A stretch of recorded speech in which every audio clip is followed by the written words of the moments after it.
This is an unusual story, and quite frankly, it's a story that is usually not used on a day like today, on Mother's Day. But, please hear the but, surprisingly, this story has some truths that apply to those who find themselves in the role of being a mom. Two women, unwed mothers, with questionable occupations, come to the king and ask the king to resolve the issue. Now, we wonder how the one woman was able to get the other woman with the living child to go before the king. And we wonder how these two women were able to gain an audience with the king, especially considering their occupations. And we also wonder why the king would bother dealing with these two women again, because of what they did for a living. So we wonder a little bit about this story, but nonetheless, the writer says these two women do gain their audience with the king. And the one woman begins to take the lead, and she kind of starts telling the story of what has happened, giving some background to the king. She tells the king that both of them are unwed mothers. She tells the king that both of them have had their children about 3 days apart. She also tells the king that both of them were in the practice of sleeping with their infant children. I guess co-sleeping tragedies are not just something that we struggle with in today's world, but obviously they must have struggled with that tragedy as well. The one woman tells the king that because of co-sleeping with her infant, the one mother accidentally kills her child. And in the middle of the night then, she swaps him with her living child. And the one woman says that she didn't notice it until it started getting more light in the room, and she realized that the child that she was about to breastfeed wasn't hers. And no doubt then the two women argued for the one child. And somehow in the course of that argument, they both agree, okay, we'll go to the king and let the king settle the matter. And so the king recognizes he's got a real dilemma on his hands. I mean, there are no other adults that live in the house, so there are no other witnesses as to what really transpired in the middle of the night. It's just these two women and their word. Now, if that would have happened today, we could have easily solved the problem by taking some DNA tests.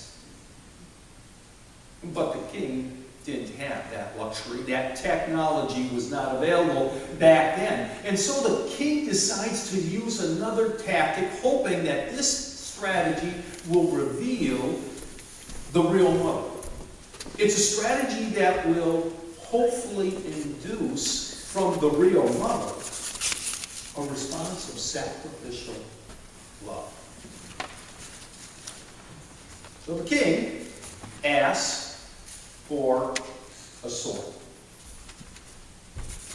And as soon as the real mother of the infant realizes what the king is about to do with the sword, she immediately says, no, wait a minute, don't kill the child.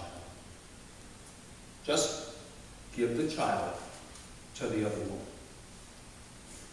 And right then and there, the king realizes that the real mother has stood up. The king realizes that the real mother has chosen sacrificial love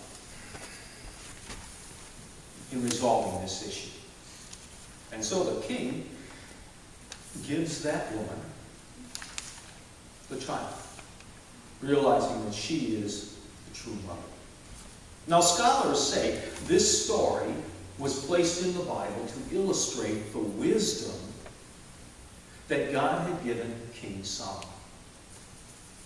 In fact, it's pretty obvious at the end of the story, and let me just read that last verse again. When all Israel heard the verdict the king had given, they held the king in awe because they saw that he had wisdom from God to administer justice.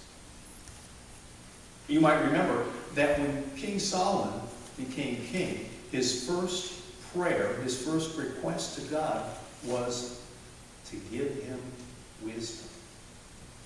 And now, in the very first week that he's king, he's put to the test.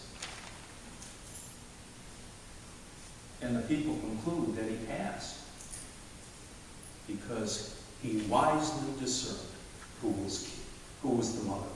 And so the story is really about wisdom that the king displayed. But as I said at the beginning of my message, this story also has some truths for those of you who are moms. And the very first truth that we can see in this story is that there are no perfect mothers. Both moms had questionable occupations. Both moms were probably not going to be the best role model for their child, especially if they stayed in that given occupation. But when you come right down to it, there is no mom who always gives the best example. There is no mom who is perfect. Moms make mistakes. And every mom here today probably, in hindsight, will think back to things that they wish they would have handled differently with regards to raising their children, or with regards to situations that came up in the family. So there is no perfect mother. Now I say this not to lay a downer on those of you who are moms, but I say this to give you relief. Because there are no perfect moms, you don't have to beat yourself up every time you make a mistake.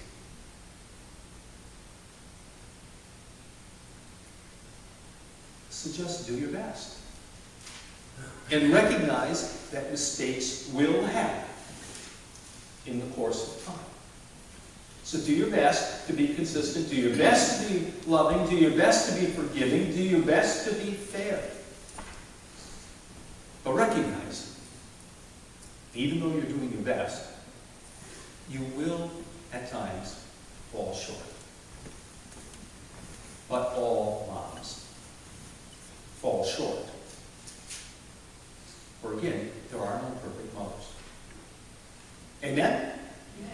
That's the first truth. There's another truth that I see in this story that pertains to moms, and that is wise moms know where to turn when they have family issues.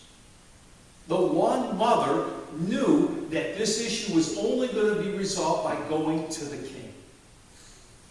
Somehow she leveraged her position of influence with the other mom to get both of them to go to the king. Nowadays, we don't have kings that settle our disputes. But we do have a God. And in the story, the king symbolizes God. And so the story subtly suggests that wise moms know that they can go to God with issues. They can go to God for advice. Now, there are all kinds of resources that are available in today's world. I mean, you've got pastors you can go to. You've got counselors that you can go to. There are self-help books and videos. And if you go online on the internet, there are all kinds of resources there that you can plug into. But of all the resources available, there are probably none wiser than God. So moms realize that. And so A wise mom turns to God. When there are problems, turns to God for advice. There was a mom who had a problem with her toddler. And the mom realized that she was a part of that problem. And the problem was that every time there was a storm, the toddler would say, "Oh, Mommy, please sleep with me, I'm scared." And so, every storm, Mom would crawl in bed with the toddler and spend the night with the toddler. And the mom knew that somehow she had to break this off, that this wasn't right. And so she decided to talk to God about this. And she talked to God a number of nights, asking God for some leadership and some guidance. And finally she got in her heart this strong belief that God was saying, "Look, you control this situation. Just say no to your toddler and be consistent and stick with it." That's what she felt God was telling her to do. So that very night, she was put to the test. It was a storm. And as she was tucking in the toddler did exactly what the toddler had done for months. "Mommy, I'm scared. Please sleep with me." But the mom remembered the advice that she discerned she got from God. And she looked at the toddler and she said, "No, Mommy is not going to sleep with you. God will take care of you. You will be fine. Besides, Mommy has to sleep with Daddy." Now, as she was closing the door, she heard the toddler in a very shaky voice whisper, "Daddy's a big sissy."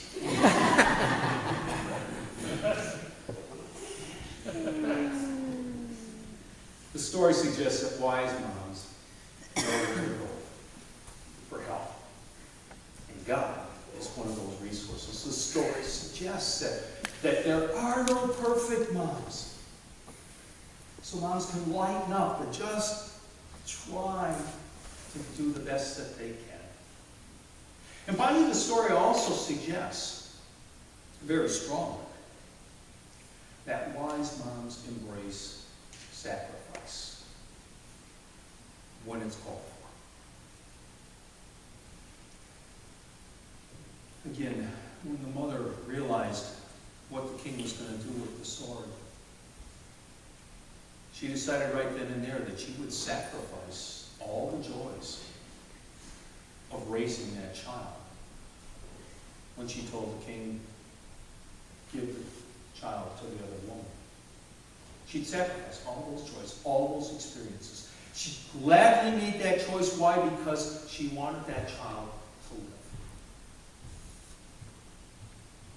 And this mother was willing to pay a huge price so the child could live. She embraced sacrifice.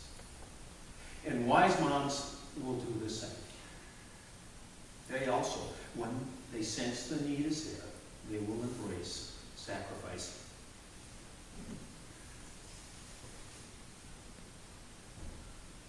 Recently, our NBA awarded its MVP player award to Kevin Durant. And the TV covered that awards banquet, and if you watched that, or at least caught a little of that on the news, you know that Kevin Bryant, in a very powerful way, Kevin Durant in a very powerful way, paid homage to his mom.